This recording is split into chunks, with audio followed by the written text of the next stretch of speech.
É.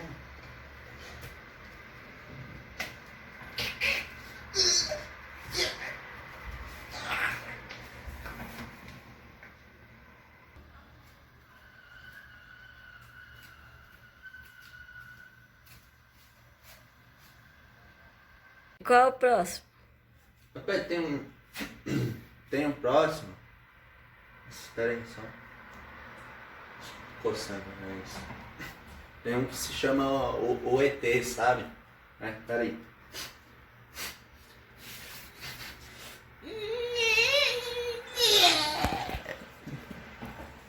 Olá, galerinha, tudo bem? Tudo bom? Como vai? Espero que bem, hein? Então, eu me chamo Matheus Macknay, eu sou ator, diretor circense aqui de Brasília.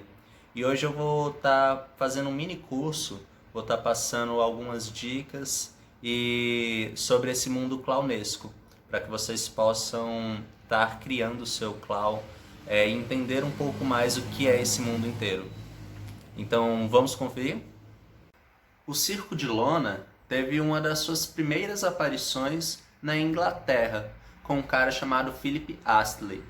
Philip Astley era um oficial da cavalaria britânica que descobriu que quando o cavalo galopa ou cavalga em círculos, o cavaleiro tem uma maior aderência para sim fazer as acrobacias.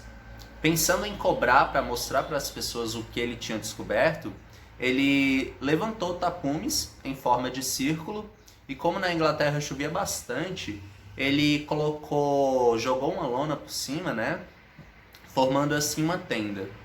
E em função dos encordoamentos dessas tendas, ele chamou seus oficiais da marinha, seus amigos oficiais da marinha, né, para que pudessem mostrar também suas habilidades. Os oficiais da marinha, por já estarem em barcos à vela, eles já sabiam fazer trapézio e corda bamba, por exemplo.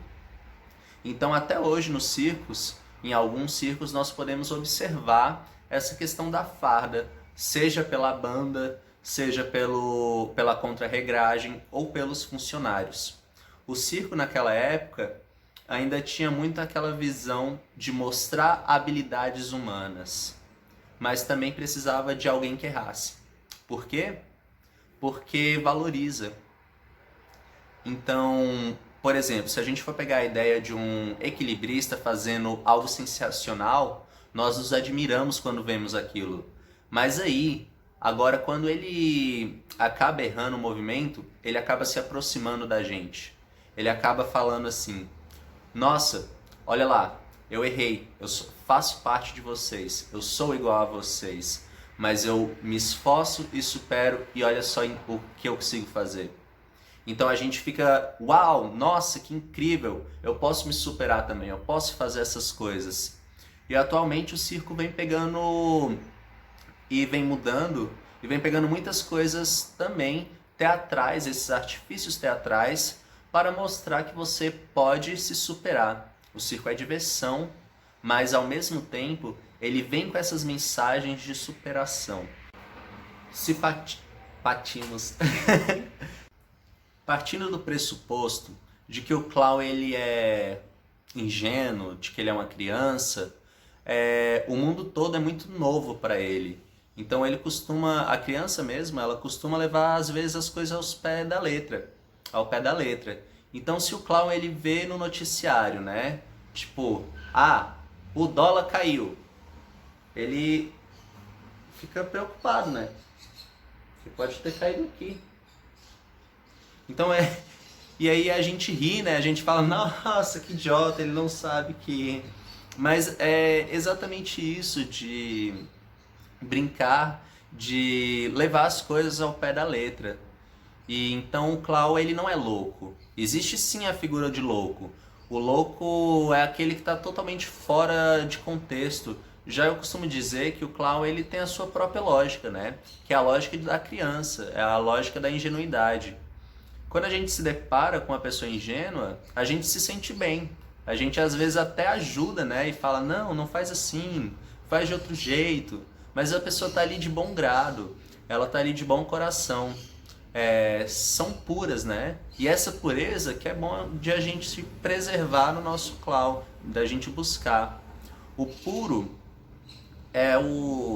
o puro é o sem filtro. Quando você filtra demais, você perde coisas no caminho. Então, sem filtro, eu acho que é um lugar bom. Então, seja sem filtro e veja, e faça e depois analisa o que deu certo e apara. Essa é uma maneira que eu gosto de pensar sobre o uso do palhaço e a sua função, né? Algumas pessoas têm medo, né, do clown, têm medo do palhaço, dessa figura do palhaço, porque elas acham que não é real, né? Então algumas crianças vêm e batem na gente, porque eles falam, não, você não é real, você não existe. Então o Wellington Nogueira, do Doutores da Alegria, né, que teve essa oportunidade de trazer o conceito do Pat Adams aqui para o Brasil, diz que o primeiro contato dele, né, para que a gente precisa primeiro estabelecer esse contato, né? Primeiro tem que se conectar com a pessoa, com a criança.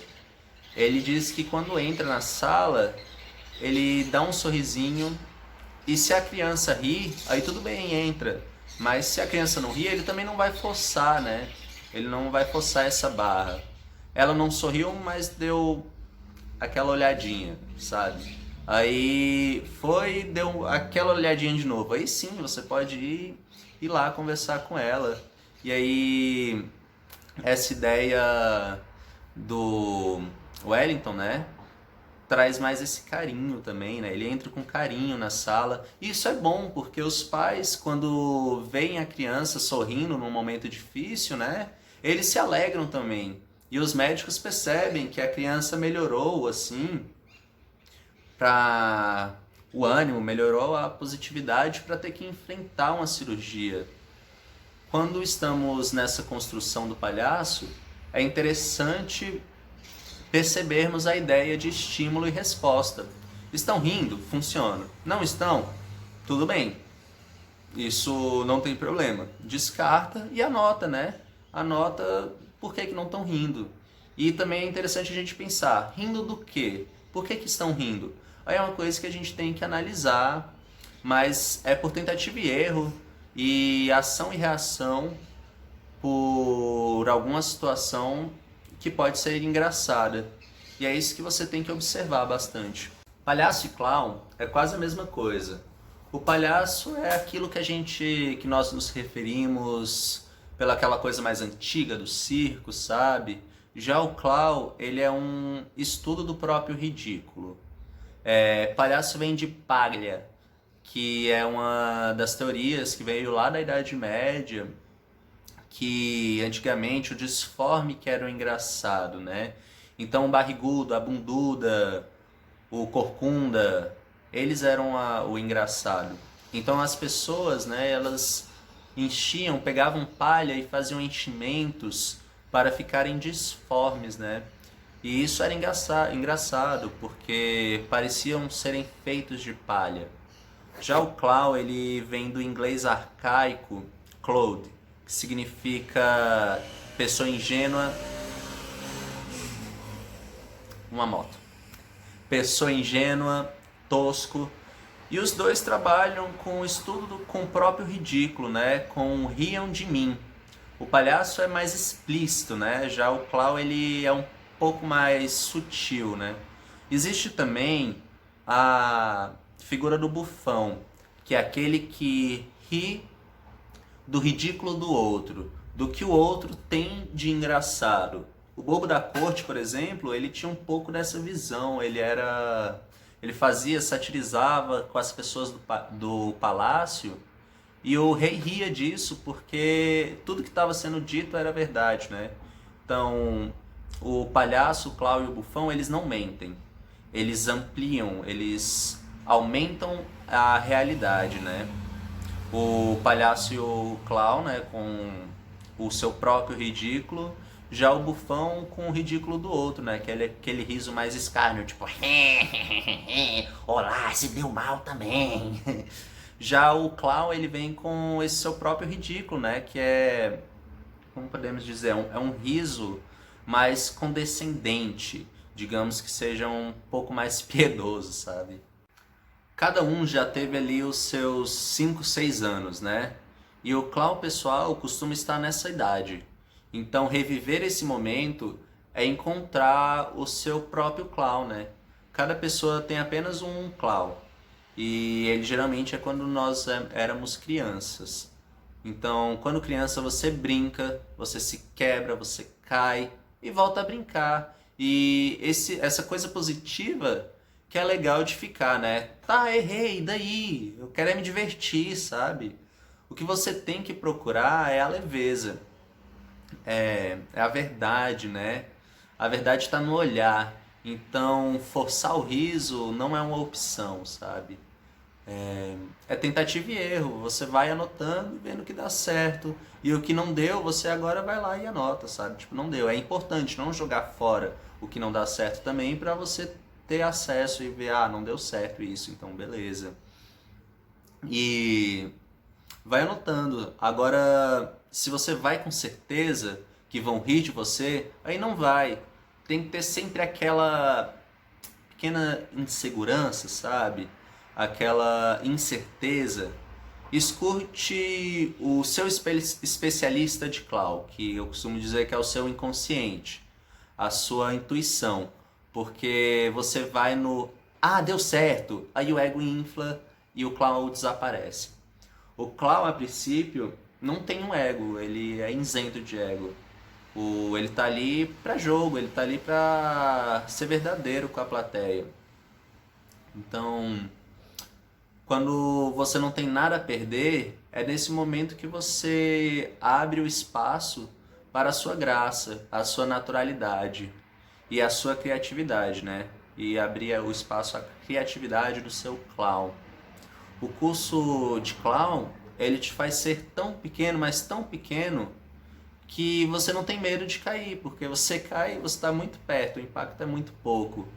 Então, você não tem medo de se machucar, de cair, né? Descobrir o seu clown também é uma mudança. Viu que não deu certo? É mudar rápido, sem pensar muito, porque se a gente pensa demais, aí a autocrítica vem e já desanda a pesquisa, né? Não deixe que a autocrítica chegue. Acho que esse é um ponto interessante da gente pensar. Deixar ir ao máximo o que pode acontecer. Tem que se deixar ir ao máximo, na verdade, né? O que pode acontecer é rirem de você. E olha que legal, não é isso que a gente busca? Não é esse o trabalho que a gente quer? Que riem de nós mesmos? Então, no estudo do clown, é bom a gente separar bem o que é o seu trabalho de você. Isso é o mais importante. O riso, ele é uma manifestação humana correspondente à sua própria inteligência, né? O único ser vivo que sorrir é o ser humano, que ri é o ser humano, né? Porque ele se identifica, ele ri de si mesmo. Então, ele se identifica com o outro, seja como inferior, superior ou igual a esse outro, né? E aí a gente acaba ficando feliz, né? A gente olha, nossa, entendi, aí vem aquele ar de compreensão. E o trabalho do clown em geral é isso, né? Rir de si mesmo, eu vou criar esta figura, eu vou fazer essa figura para que você se sinta melhor, para que você realmente se sinta melhor, né? O riso também é abrir mão de responsabilidades, é não ter vergonha, né? E vivemos num mundo que muitas vezes a gente é privado de rir, e rir é sinônimo de que você não tem afazeres a fazer, você não tem problemas.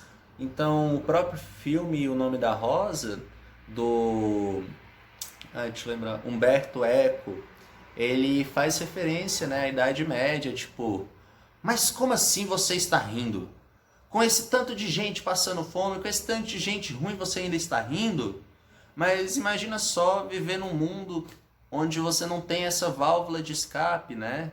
O esperar que todo mundo fique bem para que se possa rir, acho que não é muito por aí, né? Rico rindo, por exemplo, é uma coisa nova. Antigamente, rico rir era sinônimo de que pode fazer um empréstimo. Então, para não fazê-lo, os ricos antigamente não riam. Engraçado isso, né? Então, o riso ele é libertador. Eu digo que o riso ele é libertador. E sorrir, achar graça é diferente. Então, a sensação de estar feliz por algo acaba sendo incômodo muitas vezes.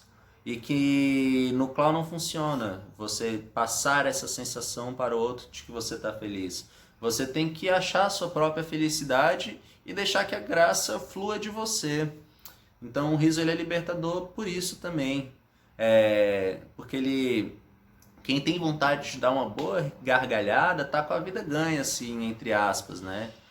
Naquele momento ele se permite a ficar leve e é diferente de dar aquele riso de escárnio, né? Que é aquele riso, se deu mal também. O melhor remédio para a tristeza é sorrir. Em alguns lugares da Europa, por exemplo, um café é 3 euros. Um café e um sorriso, 2. Agora um bom dia e um sorriso, um café, acaba sendo 1 euro só, sabe? Então, vamos rir de si mesmo. Se permita errar também. Porque nós não rimos do acerto, e sim do erro. Às vezes, nós podemos até ficar admirados com o acerto, mas o erro que nos deixa à vontade. O erro, você olha assim e fala, olha lá, ó, se deu mal também. Em geral, a gente ri da queda. Nossa, mas que cruel. Criança, por exemplo, criança ri muito da queda. Nossa, mas a criança é mal então, né? Não, muito pelo contrário. Ela se identifica com aquilo. Todo mundo já caiu. Não tem pra onde sair. Todo mundo um dia já caiu na vida. Então, é errando que se aprende, né? Já é aquele velho ditado que a gente já escutou muito. Então, que a maioria conhece também. Se você não se permite errar, você vai viver uma mesmice, você vai ser medíocre. É isso, é o que eu acho. Ser criativo é deixar vir suas imbecilidades. Eu vi um vídeo uma vez onde o Queiroz Teles disse que uma ideia genial é a somatória e triagem de besteiras. Então a criatividade tem o poder de transformar e trazer coisas que passam pelos filtros das pessoas. Ninguém é igual a ninguém. Nem quem veio, quem está por vir e quem está aqui tem a mesma carga que cada ser tem. Então, nós somos únicos, né? Então, ser fiel a você é ser original. Então, eu creio que a criatividade nada mais é que a sua originalidade. Na minha opinião, é aceitar e colocar a cara a tapa e ver o que vai dar. Às vezes, as pessoas esbarram na autocrítica e não fazem uma ideia por achar que as pessoas não vão gostar. E não faz sentido algum. Mostra. Se não gostarem, descarta. O máximo que pode acontecer é rirem de você novamente, né? E que ótimo! Não é esse o objetivo? A gente nunca está satisfeito. O artista ele nunca está satisfeito, né? Ele sempre está pensando em melhorar. Ele sempre está pensando, pô, aquilo ali poderia ter feito de outro jeito, talvez você ficaria melhor. Então, estar satisfeito é como viver numa monotonia, né? É aceitar e deixar que o tempo passe sem nada acontecer. A pessoa criativa tem que ser inquieta, né? Nossa, podia ser melhor, podia ter dado melhor naquele momento. E a pessoa que pensa, nossa, que ideia maravilhosa que eu tive. Desculpa, mas pra mim tá fadada ao fracasso, fadada à mesmice. O clown é como você trabalha o seu próprio ridículo. Como você usa uma máscara, né? Você tem esse distanciamento, a menor máscara do mundo, né? Que é o nariz de palhaço. Você acaba tendo esse distanciamento de si mesmo e da realidade. E é no acerto e erro que você vê o que funciona. E o legal do riso é por causa disso, sabe? O riso ele é imediato. Se as pessoas riem, é porque funciona. Se não riem, é porque não funciona. Aí você vai e descarta. Quando você está nessa pesquisa do seu clown, né? Porque cada um só tem um clown, cada ser humano só possui um, né? A gente acaba tendo que voltar nesses 6 anos de idade, né? Que é essa época da nossa ingenuidade, dessa nossa pureza, que é um bom lugar de trabalho. E com esse distanciamento que a gente começa a ver, é o que podemos fazer para ajudar o nosso clown, né? E não você. O que você faz não tem nada a ver com o que você não tem nada a ver com você. O que você faz não tem nada a ver com você, mas sim com o que você se propõe a fazer no momento, naquele momento. Então a crítica não é a você, e sim ao que você está fazendo. Ela ajuda na criatividade, ajuda no desenvolvimento de entender que não é pessoal. O Antônio Abujan dizia: não acredite no sucesso e nem no fracasso. São dois impostores. Porque se você acredita no sucesso, você vai achar que um dia você vai fracassar. Então use esses dois como um material de desenvolvimento e deixa que o pessoal fale o que quiser, sabe? E continue. É como arte. Se você é artista, você tem que fazer arte. Você está fazendo arte? Não tem como ser o contrário, sabe? O clown ele desbloqueia. Você não tem medo do ridículo, né? Porque você tá com a máscara, o que acaba te libertando. Então, você com 6 anos de idade era muito mais liberto do que você agora. Eu tenho certeza disso. Que você é muito mais liberto quando você era muito mais liberto quando tinha 6 anos de idade. Então aproveite o máximo. O máximo que vão fazer é exatamente rir de você, né? Novamente. E é isso que a gente quer, esse é o nosso objetivo. Muitas pessoas querem fazer que os outros riem, mas se esquecem porque querem ser bonitas, querem ser interessantes. E não é isso, sabe? O trabalho do palhaço é ser gentil, é fazer com que a plateia se sinta superior a ele. É entregar-se à generosidade de dar um momento de alegria a quem está olhando. A máscara ajuda a dar o distanciamento. Então, quando se tem a máscara neutra, né? Teve o Jacques Lecoq teve essa pesquisa da máscara neutra em função das aulas do Decroux, que era seu professor. Decroux era considerado o papa da mímica, né, contemporânea.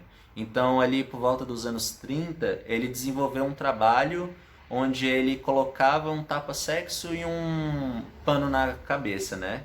E a pesquisa dele consistia em tentar mostrar que o restante do corpo também falava. Então, se era possível eu mostrar com o meu braço que eu estava feliz. Então, que esse braço ele também conseguia transmitir esses sentimentos.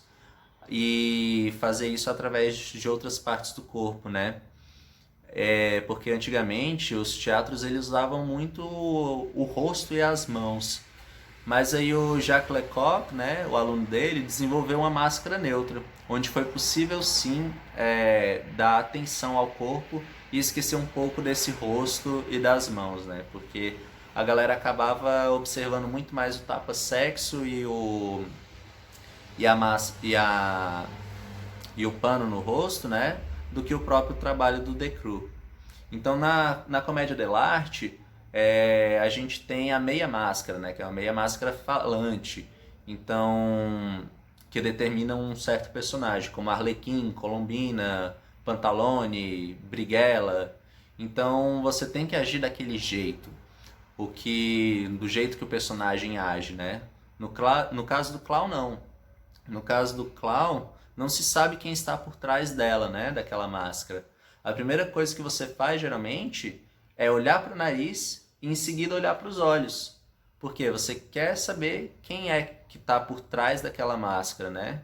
Então, muitas vezes no meu trabalho de ator, eu preciso desse momento de estar me maquiando, de estar botando meu figurino para entrar de fato no personagem. E o Clau, ele também precisa dessa ideia. Então, às vezes o Clau ele acaba deixando o nariz de palhaço e fica com esses trejeitos e os figurinos que já caracterizam o clown dele, né? Então o clown ele é um pouco dessa ideia. Então, enquanto ator, eu tenho um pouco dessa ideia de que eu preciso me concentrar, que enquanto eu estou fazendo minha maquiagem, é o momento que eu estou me conectando e estou começando a ter essa nova visão, esse olhar em uma outra perspectiva, que é quando eu entro dentro de um personagem. E não que ele baixa nem nada disso, mas é quando eu tenho essa outra visão, né? Agora também existem as máscaras virtuais, né? Que é quando a pessoa faz alguma coisa que se põe num lugar de fala nas redes sociais onde ela não se colocaria se fosse pessoalmente, né? E ela fica desinibida e o Clau ele precisa desse desinibir, sabe? Ele não tem que ter medo do próprio ridículo. A gente tem um único Clau, né? Que é a gente mesmo. Mas nós colocamos uma maquiagem, colocamos uma máscara para que as pessoas não achem que nós somos loucos. E pegando o caso do Chaplin, por exemplo, o Chaplin como carteiro, como maquinista, como enfermeiro, ele é sempre a mesma pessoa. Então, o Clau ele precisa exercitar, você precisa exercitar o seu Clau e desenvolver ele. Você precisa de plateia, né? Então não tem jeito. Para trabalhar o Clau você precisa de plateia. E não tem para onde fugir nesse caso, né? Agora dá sim para experimentar um pouquinho, reviver um pouco esses 6 anos e depois levar para a plateia. No início vão te chamar de inconveniente, de chato, e você vai anotando, porque é um material legal que você precisa e você precisa ter em mãos, né, para saber o que dá certo e o que não dá, bem nessa tentativa e erro. Agora, se você vê que não está dando certo, não insiste em uma coisa, porque você só vai estar provocando e tentando uma coisa que você viu que já não deu certo. Um mestre que eu tive a oportunidade de compartilhar um tempo, ele me disse uma vez que nós não que deixamos a primeira ideia ficar, e se nós deixamos essa primeira ideia ficar, né, e não jogamos com a plateia e não aceitamos a opinião da plateia, nós estamos sendo egoístas e não estamos sendo verdadeiros com a plateia. Então seja verdadeiro com o seu público. Isso é um pouco da minha opinião. Muitas vezes, quando você fala em aulas de atuação, você acaba descobrindo que você não é ator. Ou, ou não, né?